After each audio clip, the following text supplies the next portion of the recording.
ஸ்பாட்ல எப்படி இருப்பாங்க? கேரக்டரா மாறினதுக்கு அப்புறம் எப்படி இருக்கும் அந்த ஸ்பாட் ரெண்டு பேருக்குள்ள? ஒரு பாஸ் அண்ட் தொழிலாளி அப்படிங்கிறது. ஸோ சீனில் நம்ம ஷூட்டிங் அப்போ அந்த இது ரோல், அதுக்கப்புறம் நாங்கள் நம்ம யூஷுவல் செல்ஃப். Great, super. ஒரு நல்ல அனுபவம், நல்ல எக்ஸ்பீரியன்ஸ் இருக்கும் சார் கூட நடிக்கும் போது இல்லையா? எஸ் கண்டிப்பாக. ரொம்ப தேங்க்ஃபுல்லான ஒரு இது என்னன்னா,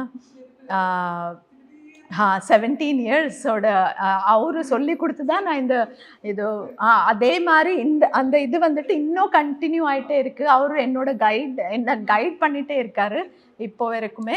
அந்த சப்போர்ட்ன்றது I am getting from him and also from my team here. So surprising என்னதுன்னா, டைரக்டர் சார் வந்துட்டு புதுசாக ஃபஸ்ட்டு டைம் இன்ட்ரடியூஸ் ஆனோம் இல்லையா இந்த மூவியில் வந்துட்டு.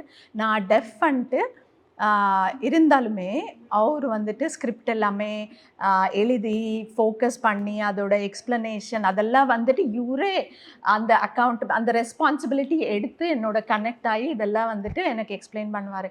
அசிஸ்டன்ட் டைரக்டர் அது மாதிரி எல்லாம் அவங்களுக்கு அந்த ரெஸ்பான்சிபிலிட்டி கொடுக்காம அந்த பர்சனல் இன்ட்ரெஸ்ட் அண்ட் இன்வால்மெண்ட் எடுத்து என் கூட உட்காந்து இது பண்ணியிருக்காரு. Great, super.